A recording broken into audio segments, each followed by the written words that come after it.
अमेरिकी राष्ट्रपति Donald Trump ने ईरान के साथ व्यापार करने वाले देशों पर 25% टैरिफ लगाने का ऐलान किया है। ट्रंप ने साफ कहा है कि जो भी देश ईरान से कारोबार करेगा उन पर अमेरिका टैरिफ बढ़ाएगा। इस कदम को ईरान पर आर्थिक दबाव बढ़ाने की रणनीति के तौर पर देखा जा रहा है। ईरान में पिछले 2 हफ्तों से ज्यादा समय से हिंसक प्रदर्शन चल रहे हैं और ट्रंप लगातार इन प्रदर्शनों को लेकर ईरान सरकार को चेतावनी दे रहा है। डोनाल्ड ट्रंप ने सोमवार को अपने social media platform truth social पर लिखा कि ईरान के साथ व्यापार करने वालों पर 25% टैरिफ तुरंत लागू होगा। ट्रंप के इस फैसले का असर दुनिया के कई बड़े देशों पर पड़ सकता है, जिनमें भारत और चीन भी शामिल है। भारत पर अमेरिका पहले ही 50% टैरिफ लगा चुका है। ऐसे में नया टैरिफ भारत अमेरिका संबंधों पर और तनाव बढ़ाएगा। लेकिन ऐसे में सवाल उठता है कि अगर भारत पर और 25% टैरिफ लगता है तो किन चीजों पर असर पड़ेगा। आपको बता दें कि चीन को ईरान का सबसे बड़ा व्यापारिक साझेदार माना जाता है, लेकिन इस फैसले का असर भारत, संयुक्त अरब अमीरात और तुर्की पर भी पड़ने की संभावना है। ये देश भी ईरान के बड़े व्यापारिक साझेदारी में शामिल है। ईरान में भारतीय दूतावास के मुताबिक वित्त वर्ष 2024-25 में भारत ने ईरान को 1.24 अरब डॉलर का सामान निर्यात किया, जबकि ईरान से 0.44 अरब डॉलर का आयात किया। इस तरह दोनों देशों के बीच कुल व्यापार 1.68 अरब डॉलर यानी करीब 15,000 करोड़ रुपए का रहा। ट्रेडिंग इकोनॉमिक्स की रिपोर्ट के अनुसार भारत के ईरान को निर्यात में सबसे बड़ा हिस्सा ऑर्गेनिक केमिकल का रहा, जिसकी कीमत 512.92 मिलियन डॉलर की थी। इसके बाद खाने योग्य फल, मेवे,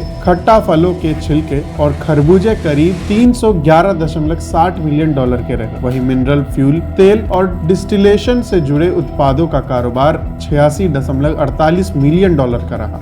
अब अमेरिका पहले से ही रूस से तेल खरीदने से जुड़े मामले में भारतीय सामानों पर 50% तक का टैरिफ लगा चुका है। ऐसे में अब ईरान के साथ व्यापार करने पर यूएसए भारत पर 25% का एक्स्ट्रा टैरिफ लगाता है तो ये कुल 75% हो जाएगा। अब अतिरिक्त टैरिफ से दोनों देशों के बीच व्यापार और ज्यादा प्रभावित हो सकता है। खास बात यह है कि अमेरिका और भारत पिछले कई महीनों से एक ऐसे समझौते पर काम कर रहा है जिससे भारत को टैरिफ में राहत मिल सके। आपको बता दें कि इस पूरे मामले पर अमेरिका की सुप्रीम कोर्ट का एक अहम फैसला भी आने वाला है। कोर्ट ये तय करेगा कि ट्रंप द्वारा लगाए गए वैश्विक टैरिफ कानूनी है या नहीं। अगर अदालत ट्रंप के खिलाफ फैसला देती है तो ईरान के व्यापारिक साझेदारों पर तेजी से टैरिफ लगाने की उनकी क्षमता प्रभावित हो सकती है। सुप्रीम कोर्ट का अगला फैसला बुधवार को आने की उम्मीद है।